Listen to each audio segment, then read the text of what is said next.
Hi all, അസ്സലാമു അലൈക്കും. Welcome back to my channel. വളരെ സിമ്പിളായിട്ടുള്ള ഒരു ഓട്സ് സ്മൂത്തിയുടെ റെസിപ്പിയാണ് ഇന്നത്തെ നമ്മുടെ വീഡിയോ. അപ്പോൾ അവിടെ മിക്സിയുടെ ജാറിലേക്ക് ഒരു 10 അണ്ടിപ്പരിപ്പ് ഇട്ട് കൊടുക്കാം, 1/4 കപ്പ് ഓട്സ് ഇട്ട് കൊടുക്കാം. അടുത്തതായി ഇതിലേക്ക് 2 പൂവൻപഴം എടുത്തിട്ടുണ്ട് കേട്ടോ. അതൊന്ന് ചെറുതായിട്ടൊന്ന് കട്ട് ചെയ്ത് കൊണ്ട് നമുക്ക് ഇതിലേക്ക് ചേർത്ത് കൊടുക്കാം. പൂവൻപഴം വേണമെന്ന് നിർബന്ധമൊന്നുമില്ല, ഏത് പഴം വേണമെന്നുണ്ടെങ്കിലും നിങ്ങൾക്ക് ഇതിന് യൂസ് ചെയ്യാം കേട്ടോ. അപ്പോൾ ഇതുപോലെ കട്ട് ചെയ്ത് കണ്ട് ഇട്ട് കൊടുത്തിട്ടുണ്ട്. 2 ടേബിൾ സ്പൂണ് പഞ്ചസാരയും കൂടി ചേർത്ത് കൊടുത്തിട്ടുണ്ട് കേട്ടോ. ഇതിലേക്ക് ഒരു 1/2 ഗ്ലാസ് വെള്ളം കൂടി ചേർത്ത് ഇതൊന്ന് അടിച്ചെടുക്കാം. അപ്പോൾ ഇതാ ഈ ഒരു തിക്നെസ്സിലാണ് കേട്ടോ ഇതുള്ളത്. അപ്പോൾ ഇതിലേക്ക് ഒരു 3/4 ഗ്ലാസ് വെള്ളം കൂടി ചേർത്തിട്ട് ഒന്നുകൂടി മിക്സിയുടെ ജാറിലിട്ട് ഒന്നുകൂടി നമുക്ക് അടിച്ചെടുക്കാം. അപ്പോൾ ഇത്രയേ ഉള്ളൂ കേട്ടോ. ഓട്സ് സ്മൂത്തി ഇവിടെ റെഡി ആയിട്ടുണ്ട്. ഇനി നമുക്കൊരു സർവിങ് ഗ്ലാസ്സിലേക്ക് ഒഴിച്ചു കൊടുക്കാം.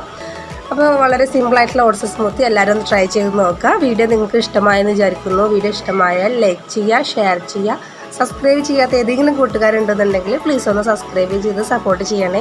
സബ്സ്ക്രൈബ് ചെയ്യുന്നതിനോടൊപ്പം തന്നെ തൊട്ടടുത്ത് കാണുന്ന ബെൽ ബട്ടൺ ഓൾ എന്ന ഓപ്ഷൻ തന്നെ എനേബിൾ ചെയ്യാൻ മറക്കരുത്. എങ്കിലുള്ളൂ ഞാനിടുന്ന വീഡിയോസ് നിങ്ങൾക്ക് നോട്ടിഫിക്കേഷനായിട്ട് ലഭിക്കാം. അപ്പോൾ ഇൻഷാല്ലാ അടുത്തൊരു കിടിലൻ വീഡിയോ ആയിട്ട് വരാം. അതുവരേക്കും എല്ലാവരോടും അസ്സലാമു അലൈക്കും.